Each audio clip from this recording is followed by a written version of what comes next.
Any questions, ladies and gentlemen? He's not well, sir. No, you were harassing him. You were screaming at him and you were harassing him. He's harassing people in the park. Right, ladies and gentlemen. Right, any questions? Go on. Okay, yeah. Why is it that the media have to portray these terrorists, Islamists, as rebels? It's like they want to soften. The reason why the media portray these terrorists as rebels that are legitimate rather than dealing with them as the Islamist trash that they are is because the Western media doesn't want to accept the scope of the Islamist problem. It doesn't want to accept that Turkey is supporting Islamists from Idlib. It literally, I heard on the BBC today, I think it was Laura Koonsberg, saying that the Islamists who were the Islamists leading this rebel movement had broken with Al Qaeda, as if somehow that means that he's not still an Islamist. He's just created his own Islamist party. It serves the narrative of the liberal elites to describe these people as legitimate opposition to Assad, because the liberal elites oppose Assad, and Assad is an ally of Putin. But nonetheless, and also Erdogan is an ally of the West, but nonetheless, Erdogan is an Islamist. The rebels from Idlib are Islamists. They intend to spread Sharia law through the force. They will persecute and are persecuting Christians, and just like we bombed ISIS, we should bomb these Islamists as well. Next question. On your subject of Kurds and Kurdistan, to be honest with you, this is a very complicated geopolitical scenario, because the reason the Kurds don't get a homeland is because Iranians are not going to give up their sovereignty to give Kurds a space. The Iraqis are not going to give up their sovereignty to give the Kurds a space, and the Turks are certainly not going to do that. So no one's willing to give up their land to give the Kurds a Kurdistan. I have an answer. Syria is a failed state. We can give a partial Kurdish state from Syria. Turkey is an Islamist state. I don't care about the national integrity of Turkey. They stole the land from the Armenians and the Greeks. Any Turk that disagrees with me, go and do a genetic test and see how much of your genes are actually Greek rather than Turk. Form your ranks, guys. Form your ranks. Yeah, right. He's unwell, ladies and gentlemen. He's unwell. Now, ladies and gentlemen, don't. So, ladies and gentlemen, as Christians, the Kurds have the right to their own country, and we should help them. But we should help them with the very clear condition that they, as an ally of the West, must help Christians in the Middle East. And I think that's a fair deal, ladies and gentlemen. And my message again to the Kurds is simple. Muslims are killing you. Christians are helping you. If you want to stab the Turks in the heart, if you want to stab them in their very soul, become Christians en masse. Nothing will hurt them more. It'll hurt them more than any bomb. That's a voice today in today's world. How would you relate that to the book of Revelation, end time events and I don't, ladies and gentlemen. Christians have a bad tendency to try and link any events that are going off in their world and at their time to the end times. Christians have been doing this for 2,000 years. And that means for 2,000 years, Christians have been getting it wrong, ladies and gentlemen. So why don't we just learn from history, trust that when God wants to wrap up time and history, he will, and get on with doing what Jesus actually said, which is about being faithful in your own life. about doing your Christian duty now, rather than trying to predict whether this or that is the end times. Like, if all the other Christians, I mean, don't get me wrong, there is going to be that one Christian generation that are right? They're going to feel very happy about themselves. They're going to say it's the end times, and it really will be. But the chances are anyone who's talking about it being the end times now is just wrong. Any other questions, ladies and gentlemen? Any other questions? Do you think there's any significance with the ceasefire with Hezbollah and Israel, then the sudden attack in Syria? Yes, I do. The reason why Hezbollah struck a ceasefire with Israel is because it was militarily and strategically beaten. I mean, in an absolute amazing strike, Israel managed to maim and kill virtually all of Hezbollah's fighters.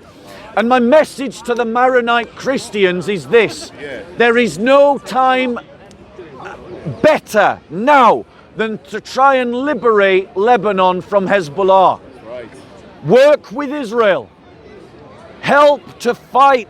Help to free your land from Hezbollah's grip. Because the only chance that Christians in the Middle East have to survive is if they control their own economy, their own politics, and their own security. And that's why, as Christians, we all need to be working for this. He really is not well at all. They've also run out of pages and walkie-talkies, like that. Yes, exactly. Strategically and tactically beaten. Any other questions? Form your ranks, guys. Form your ranks. Form your ranks, guys. Any other questions? You're feeding him. I'll stop taking questions from you. Right. Any other questions on topic? The brother. Well, it's a bit different because there are a lot of borders today, and they have put a lot of restrictions, especially when Christians are going to preach, like even Birmingham. So when you stand and preach, the Muslim come to attack. What could be done? Because it looks like there's a threat going to increase as Christians living in a Christian country. Right. Firstly, Christians have got to let go of this idea that we're living in a Christian country. Just suck it up. We don't live in a Christian country. Let it go. We are living in a post-Christian country, and so we need to think and behave differently. We need to use the law. We need to use the law against Muslims on the street in the same way that they do against us, by putting in complaints about harassment, alarm and distress. We need as Christians to organize ourselves to defend one another legally, to support one another. What you're doing right now is an example of unified work. We need as Christians to rediscover the idea of groupthink and to act as a minority in this country, using the narrative of being minority status to argue in our defense for our own rights, for our own practices. And when sectarians like this, who works with Islamists, or Islamists try to take our rights away, we do what we can to defend ourselves. It's all about organization. And that means we've got to have a cultural shift as Christians to stop thinking simply as individual Christians, me and Jesus are buddies, but rather think that we are the people of the kingdom of God and work together to defend one another as a people. But if we are willing to defend one another here, we must be willing to defend our brothers and sisters in Nigeria, our brothers and sisters in Sudan, our brothers and sisters in India, our brothers and sisters in Pakistan, our brothers and sisters in Syria. Any other questions, ladies and gentlemen? Peace with you. Block that hole. I believe that there's been a very consistent effort by the Muslims in this country to become councillors and council members within various towns and cities in the United Kingdom. Should the Christians be organising in that way to actually go for council members? Yes, absolutely. Christians. Absolutely Christians. You Christians, you've got to let go of this idea that by joining the Labour Party or by joining the Conservative Party that you can somehow influence them to move in a Christian direction. We have tried that experiment to death and we have failed completely, ladies and gentlemen.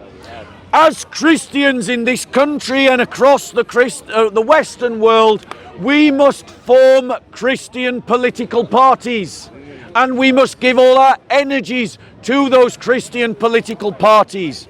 And so I openly invite every Christian in the Conservative Party, in the Reform Party, in the Labour Party, in the Liberal Party, to join with the Christian People's Alliance, a Christian political party in this country.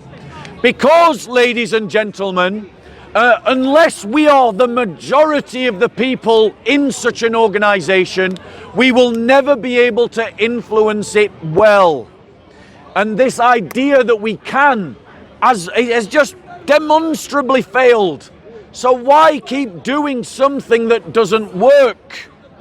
When, ladies and gentlemen, we don't have the numbers. That's why as Christians we need to form Benedict communities. All Christians moving into the same cities and towns and into the same constituencies and parish councils.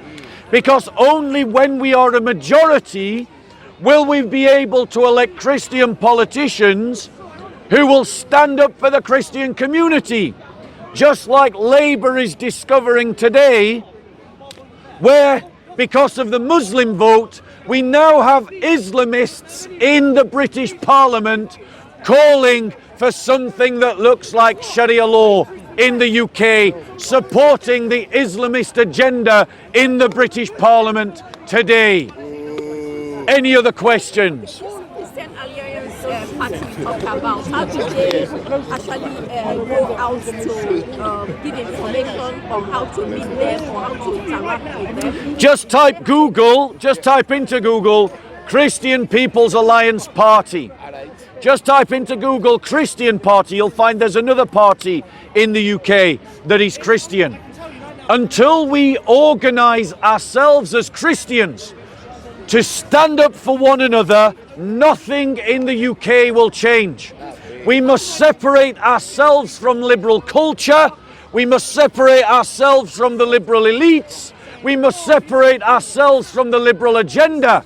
Because while ever we are married to the liberals, we will never be able to oppose them properly, and we will never be able to reverse the Islamist grip upon our culture and upon our country. Any other questions, ladies and gentlemen? Example of one of the Islam agenda. What's a policy? What's a specific policy? Great, here's an example. Just after, ladies and gentlemen, Islamist terrorists butchered in cold blood over 1,000 Jews in Israel for just being Jews, we saw celebrations from the Muslim community celebrating that atrocity right outside of the embassy. And resultantly, as everyone would expect, Israel started to defend itself. And what did we see? We saw Islamists in our parliament calling for the military boycott of Israel right at the moment that Israel needed the support of its allies. There's only one winner from such a policy: Hamas, an Islamist terrorist organization. That is how the Islamist agenda is being pushed in our parliament, ladies and gentlemen. Secondly, here's another example. Bro, go away. Go away if you want to debate him. If you want to debate, you can come and debate. Would you like to debate? Right, stop heckling then. So, ladies and gentlemen, it's not like I don't give hecklers a chance to debate. Ladies and gentlemen, here's another example. The British Parliament, because of Labour's penetration by Islamists, is wanting to pass an Islamophobia law that will create a distinction in law in which Muslims are a cut above the rest of us, because they will have their religious identity protected in a way that no Christian will, in a way that no Hindu will, in a way that no Sikh will. If they're going to pass an Islamophobia law, then we need to have a Christophobia law also passed, so we can prosecute Muslims in mosques who are calling for dimitude and accusing Christians of being polytheists.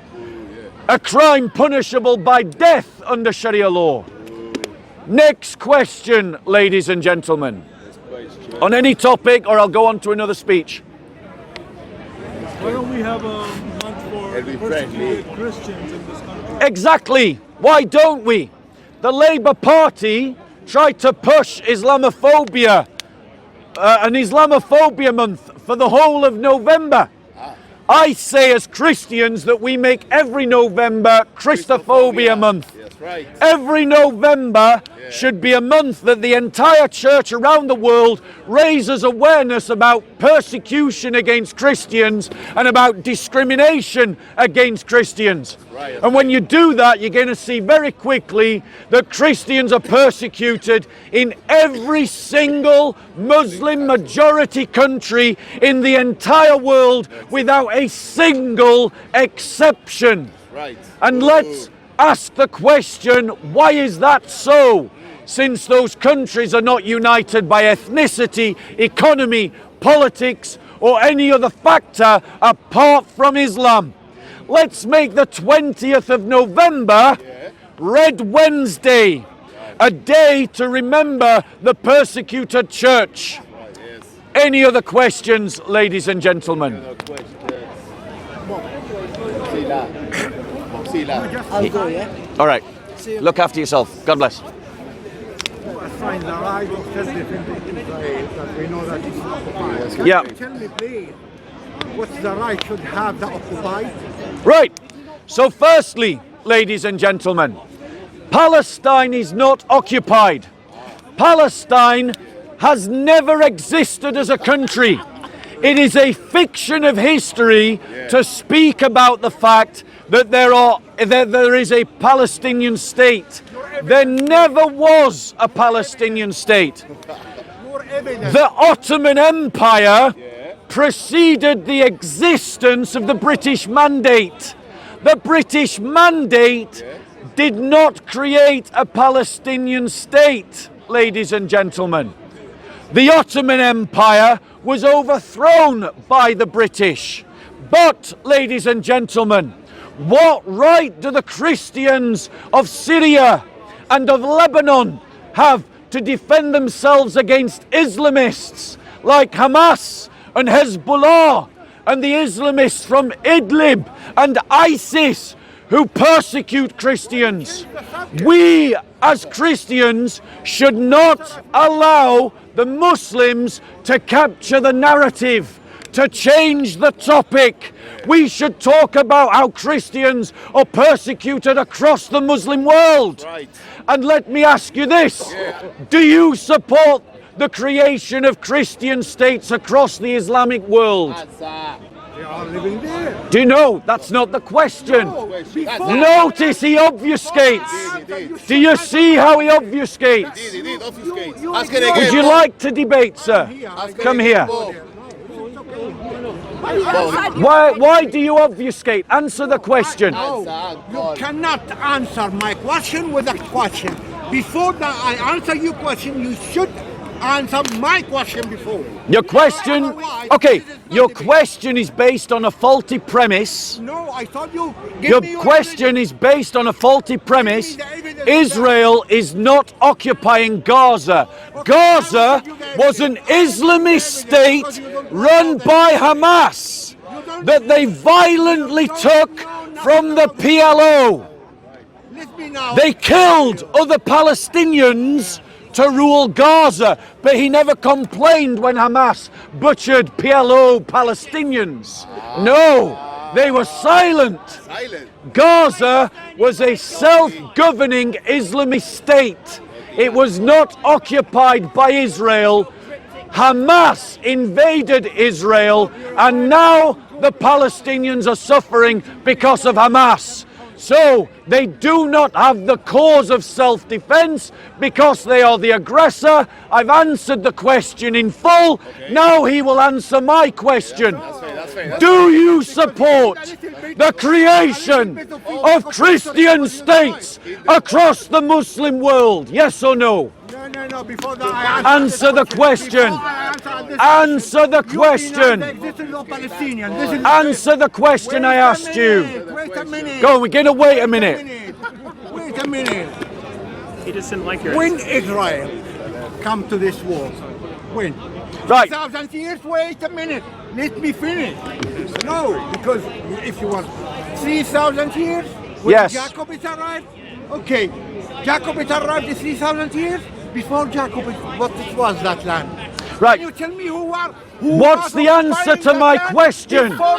Do you support the creation of Christian states across the Islamic world because of Arab Islamist Every occupation? time when I'm asking, Answer the you question. specify. Do you want to come in?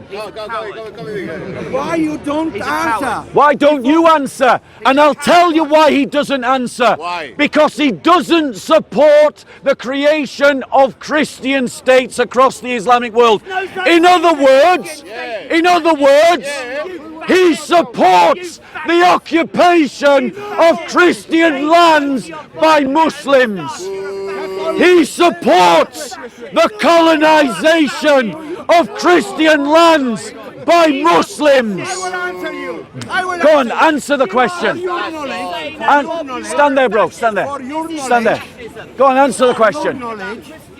There are also Palestinian with. That is not the question. The question was, do you support the creation of Christian states across the Islamic world? Do you support it? Why? Why should I support? Why should I support it? I'll tell you why. Because for 1400 years, Christians have been persecuted by Muslims. Because 1400 years ago, Arab Islamists invaded Christian land and colonized it and Arabized it. And notice the Muslim is silent about that. He's okay with it. And that's why you must not allow them to capture the narrative. That's why you must speak about Islamist occupation, Arab colonization, Muslim persecution of Christians. Whenever they talk about Palestine, you must talk about the persecution of Christians in the Muslim world. Ladies and gentlemen, I'm going to give him one more chance to answer the question. Okay, let's check. If he doesn't, I'm going to take questions from other people. Do you support the creation of Christian states across the Muslim world? Yes or no? Why they bombard? Okay, as you can see, ladies and gentlemen, he doesn't want to deal with the question, so I'm going to take questions from other people. Anyone else? No, you are escaping. Any other questions? Palestinians lived in Palestine. Is it part of their religion, Islamic religion, to always use this strategy and tactics of playing the victim? No, ladies and gentlemen. It is a strategy of convenience.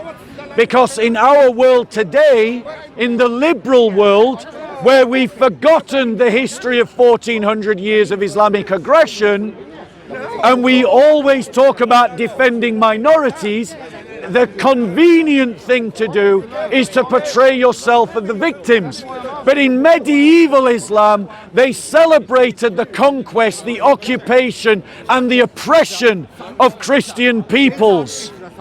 So it is a strategy of convenience. And as you can see, when you challenge the Muslims about their colonization, about their aggression, they don't have answers. And that's why you mustn't let them dominate what the conversation is about. And that's why as Christians we must be more vocal and ardent in standing up for the persecuted church, even when people don't want to talk about it. And notice the sectarian, rather than stand up for persecuted Christians, was more concerned with shouting at me rather than shouting up for his brothers and sisters around the world. And that, in perfect example, is the very reality of the disease of sectarian attitudes. Any other questions, ladies and gentlemen? Right. Any other questions going once? Last week you were talking about going against Zionism for their Christian persecution. Do you still stand with that? Absolutely. Our support of Israel should not be a blank check. Israel does persecute Christians in Gaza, in the West Bank, because its security blanket doesn't discriminate carefully enough between Christian Palestinians and Muslim Palestinians. Zionist settlers also persecute Christians in the West Bank and in Gaza. We as Christians must call out Israel whenever it hurts the church. But, ladies and gentlemen, let's be clear. In the scale of threats to the church, Israel is at worst, and when it is at its worst, only a regional threat. But Israel at its best is often an ally to Christians. The Christians of Israel have more rights in Israel than Palestinian Christians have inside Palestine territories. And the Christians in Israel had more rights under Israeli rule than the Christians under Hamas rule. And so, Israel should be encouraged to be an ally of the Christians in the Middle East. And our support for Israel should be conditional on Israel's support for Middle Eastern Christians, including Palestinian Christians. Gaza should be made a Christian enclave. Ladies and gentlemen, the Islamists that Israel is fighting will not be satisfied with destroying Israel. They are a threat to the global church. So first we have to deal with the Islamists. We have to deal with that as a greater priority than dealing with Israel. But our support for Israel should not be unconditional. Any other questions? Thank you.